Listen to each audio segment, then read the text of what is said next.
Guys, update sa binigay ng aming neighbor na si Mariel at si Nan. Alaka, may apat na na bulaklak. O ay, 5 pa nga eh. 1, 2, 3, 4, 5 kabulaklak na guys. Ang bilis. Tapos may bago siyang vine. Dapat yata ito may stick na ilalagay para na kumapit sila. Parang trellis, ano. Ito yung ginagawang tea. Na purplish bluish ang ano niya, ang kulay ng tea na very healthy. Aralin ko ngayon kung ano ang paano gawin. Ay naku, nalagaan ko to guys. Ang ganda ng kulay. Oh. Good morning world! Maulan ang ating morning. Maghapon guys ang ulan, sabi sa weather app, hanggang gabi. Ayon sa pag-asa, sa aking pagkakabasa, maghapon ang ulan today. Kaya easy lang. Easy sa pagmamaneho. Dahan-dahan lang. Babagal ang galaw natin ngayon dahil umuulan. Saan tayo pupunta lang ga? Wala tayong bigas. Wala kaming bigas guys. Wala tayong nakita sa Market Mall, kaya pupunta tayo sa SM Clark. Kawawa naman si Manong nasa likod ng pickup truck. Oh, may payong siya kung sa bagay. Maulan. Wala siya sa loob. SM Clark tayo ngayon. SM Clark.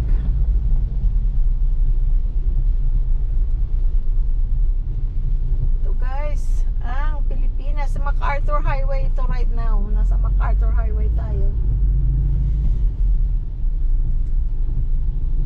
Happy Labor Day guys. Labor yung Day mga nandyan ngayon? sa United States. Labor Day tomorrow. Ganun ba? Yes. Happy Labor Day. Happy Labor Day all. Hindi ko matanda. Ay, meron yatang ano. Merong Labor Day. Labor Day ngayon sa Amerika. I think Kaiser, I can't remember anymore. I think it's one of the holidays na merong holiday pay ang Kaiser, I think. It's a minor holiday in California, meaning In the US. in the US, meaning double time and a half. For Kaiser employees, guys. Yes. Salamat Kaiser sa 23 years na holiday pay. Alam nyo guys, sa Kaiser, pag holiday, Christmas, New Year, Thanksgiving, at saka mga ibang ano pa, ibang holiday, July 4th, ilan yan sa isang taon. Guys, double time and a half ang iyong bayad. Yes. Parang kami rin noon sa Southern Pacific Railroad. Pagka-holiday, time and a half ang bayad. Plus, paid for but not work. Pagka hindi ka pumasok, may bayad kang straight. Straight lang, hindi time Pareho and a pala half. sa Kaiser. Oo, wag kayo maghanap pag let's say in-enjoy niyo yung holiday, hindi kayo pumasok.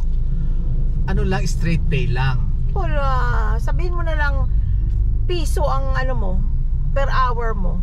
Pag pumasok ka ng Christmas Day or anong holiday na may bayad, double and a half yun, magiging double time and a half. 2.50, Yes. 2 pesos and 50 cents Yes. yung piso mo. Pero ang sinasabi ko, yung before Wala nga kaming ganon. Kayo, sa amin, no? wala kaming ganon. Kailangan pumasok ka ng before and No, after. wala. Kung off ka man yun the whole week, walang problema yun, babayaran ka pa rin ng straight time sa holiday. Kaya magandang palakad, maganda ang benepisyo ng Kaiser. Dapat bayaran ako ng Kaiser ang piso nito. Lagi ko silang binuboost. Hindi kasi naman talaga malaking pasalamat natin sa Kaiser, di ba? Sa na lang, sa mga medical na lang natin. Hanggang ngayon, Kaiser ka pa rin. Sa mga nagtatanong, marami lagi nagko-comment, anong insurance ni Louie Boy? Kaiser pa rin, guys.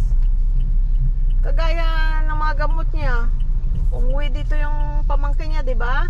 Tingnan mo guys, mga pagdadrive dito. Kaya hanggang ngayon hindi pa ako drive. Hindi ka makakaalis talaga.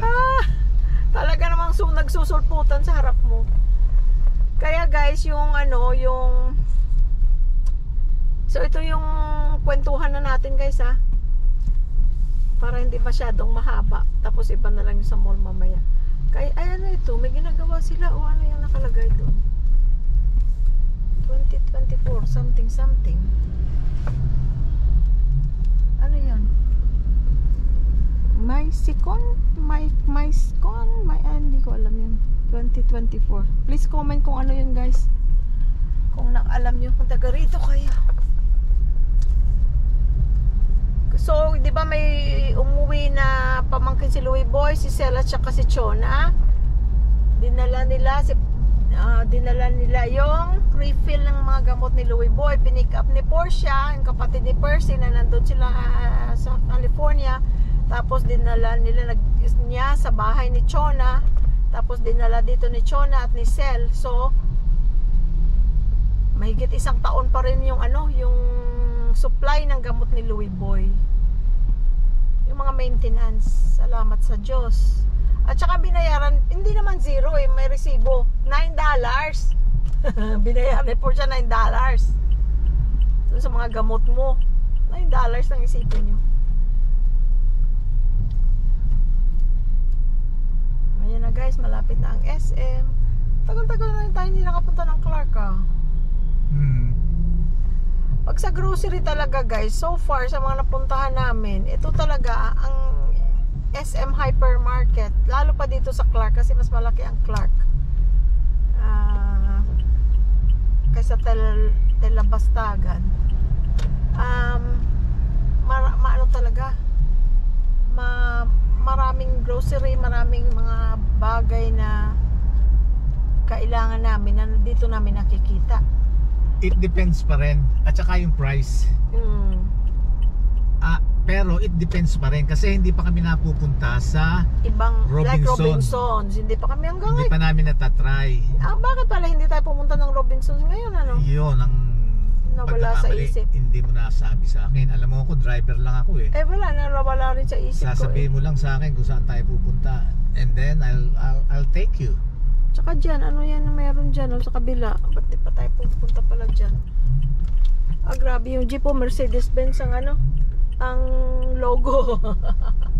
Logo, ano logo ba tawag doon? Yeah. Emblem. Mercedes-Benz. 3-day sale. Ay, akala ko ngayon 13, 14, 15 up to 70% off. Pagka ganyan guys, 70% off, hindi mo naman kailangan. For example, 10 pesos regular price, 70% off, 3 pesos na lang. Hindi mo pwedeng, for example, bagay na hindi mo talaga kailangan, nag-spend ka ng 3 pesos, you didn't save 7 pesos, you spent 3 pesos. Maraming ganyan, di ba? Dahil lang sale bibilhin. Dahil napakamura, kahit hindi kailangan or wala ka namang pagbibigyan or basta yung bagay na napakamura pero hindi mo naman kailangan. Hindi ka na, you don't say you you saved 7 pesos. You actually spent your 3 pesos. Kasi ang mangyayari nun, matatambak lang, hindi mo naman gagamitin. Yun ang sinasamantala ng alam mo kung sino? Sino? Yung mga compulsive buyer. True. Yan ang sinasamantala. Pagka kasi nakitang ganun, oops, sale! Ay naku, bibili ko, dadagdagan ko dahil kasi sayang, ganito, ganito. Ay! Pero actually, tingnan mo yan, grabe. Pero actually, hindi naman kailangan. Kaya lang nakitang sale, ayun, kaya sasamantalahin. Yun ang pagkakataon na teka, sandali, may mga parol ang mga ang mga puno, ang ganda. Sa gabi, maganda yan. Oo, maganda yan, yung mga parol ang mga puno. Babalik tayo mamayang gabi para kunan sila. Talaga lang Hindi nga, itutuloy ko, yung mga compulsive buyer. Baka hindi pa yan naka-on. Yun ang sinasamantala. Kasi pagka nakitang, may sale, ganito, naku, halika, sale, ganito, ganito. Samantalahin natin. Okay lang kung kailangan mo. Kung kailangan mo, that's good. Swerte. Good. well and fine. Pero kung hindi mo kailangan, para lang sasamantalahin mo dahil kasi sale, maraming ganon na hindi naman mas nakailangan, na pwede namang ipagpaliban. Bakit makikisamantala ka dun sa sa sale na yun? Kaya ngayon Unless you really need it. pag you need Good it, for you. that's good. Good. Talagang for bilhin mo you. na kasi sayang Oo, nga. Oo. Kaya lang yun yung thinking natin na, ay, tigsa 10 dati, ngayon 3 piso na lang, bilhin natin, damihan natin. But actually, kung hindi mo kailangan, you did not save 7 pesos, you spent your 3 pesos. Asa yung guhit niyan? Walang mga guhit dito, guys. Oh. So, nakailang minutes na tayong kwentuhan, guys. I-stop na lang natin dito, tapos magbablog na lang tayo dun sa loob. Kasi, para hindi masyadong mahaba. Pero, don't worry. Baka mainip kayo eh. Sabi nga nila, hindi naman daw sila naiinip. So, mga hindi naiinip, maraming salamat! At saka pala guys, sandali lang habang nagpa-park si Louie Boy, kwento Ayan, ko tingnan lang. mo yung camera. Oh. Ano? Yan, yung binili natin. Ay, hindi, ang angulo hindi maganda dito sa akin. Hindi ako makakita. Yung, di ba may parang bukol dito sa neck ko guys, na-discuss ko na to before. Discuss ko lang ulit dahil kasi may message ako ng pinsan ko, si Macjan, anak ni Tita Leti, yung nagpaaral sa akin. Thank you Jan sa concern. Dahil kasi itong nasa, parang pag nakikita nyo parang may bukol sa leeg ko, hindi siya goiter, hindi siya thyroid problem. Ilang beses na ito over the years, na ultrasound, na CT scan pa, na labs to check kung ano, wala naman sila makita. It's just fat. Dahil kasi mataba ang inyong ate guys. Mataba tayo at pag lalo akong tumataba, lalo rin siyang lumalaki. If I lose a few pounds, lumiliit na siyang konti. So, salamat sa Diyos, taba lang siya talaga. Fat pad ang tawag nila. Ilang beses ng chinek? Oo, ilang beses ng chinek. Tsaka wala naman kung symptoms. Except lang sa camera minsan, depende sa angulo sa lighting, lalong mas malaki siyang tignan. So maraming salamat sa mga sinong nag-concern. Dati may nag-comment rin sa ating YouTube channel. Tapos si Mac Jan nga may message ako. Thank you so much Jan for your concern. Kasi nga napag-usapan din namin yung si Tarek, nasa HGTV na TV personality. Ganon din guys, may nag-comment din sa kanya noon, isang nurse, na can you have it check kung hindi mo pa check kasi may bukol ka sa leeg mo.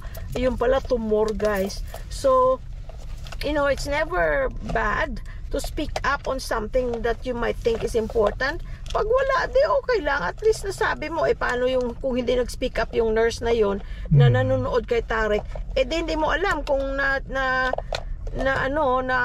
nakita na lang, too late na, di ba? At least nakapag-surgery siya kaagad. Or si Mac Jan, kung hindi nasabi sa'yo. Tapos talagang mayroon pala akong diferensya. Tapos hindi wala naman akong symptoms. Kasi kung minsan, too late na ang symptoms malala na bago pa lalabas ang simptomas. Diba? So maraming salamat dyan. Maraming salamat. Regards kay Sharon. Kaya ako, yun ang sinasabi ko sa sarili ko. Na ako, wag lang akong hindi pawisan. Gusto ko punta sa doktor. Oo, ganun siya guys. Yan ang katwirang ko. Pero karamihan It's sa better mga... to be early than to be late. Correct. Right? Pero makaramihan sa mga mga lalo pa sa mga lalaki, not being a sexist or anything. Yung mga marami, kahit sa mga pasyente namin, magpaglalaki ayaw pumunta ng doktor. Ako Ito naman baliktad. Gusto ko lagi kung nakikita doktor. Yun, hindi lang sumakit ang split ends niya, pupunta na siya sa doktor.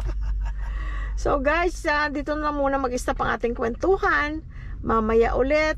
Jan, thank you so much. Regards kay Sharon. Si Mac Jan at si Sharon ay mag-asawa. Pareho silang RN, sa Texas naman sila. Pero pagka hindi lang yan mautot din, drive yan sila ni Sharon kung saan nakakarating. Punta ng California or ibang states or outside of the US, Switzerland, kung saan nakakarating yung dalawang yan. Parang yung si Jingjing at si Ferolin na kapatid ko. So guys, Teka muna, sige, magdaldal ka muna, susunduin kita. Parang ang layo. Susunduin niya lang pala ako ng payong. Sige, sunduin mo ako ng payong. Aray. Nasaan na siya, guys? Ang chinelas pala ako. Dapat nagsapatos ako dahil maulan. Mali. Oh, hindi. Ha? Madulas ka, madulas. Hold. Please. Ay, aragoy. See?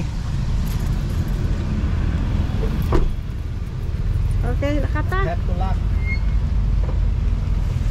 Ang dumi ng sasakyan, hindi namin mapa-car wash dahil ulan ang ulan.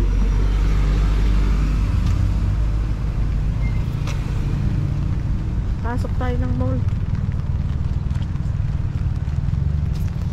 Yan, para naman at least ma-feel nyo yung ulan dito. Ha? Doon tayo, ga. Lalak mo na lang, ga. Yes. Dapat hindi ako nagchinelas. Ayokong nababasa yung paa ko. Eh, bakit nagsinelas? Hindi nga, wala sa isip ko kasi ang init-init sa loob ng bahay. Hindi mo naisip na ulan pala nga pala today, all day. Hanggang gabi ang ulan, ah. Oo nga. Oh, ayan, Epekto guys. to, effect ng guys, ng bagyo. May bagyo na naman? Yes. Nasaan ang bagyo? Enteng yata pangalan. Oh, enteng, huwag kang maging malupit. Itong may mga baha-baha na naman sa Maynila yata. Kaya ito ang epekto ng bagyo ng enteng. Pero actually, ang bagyo nasa sa south, sa parting Bicol. Ay, gano'n. Ingat Yes. kayo guys dyan. Mga taga Bicol at kalapit na mga bayan. Okay guys, pasok na tayo later on. Bye-bye!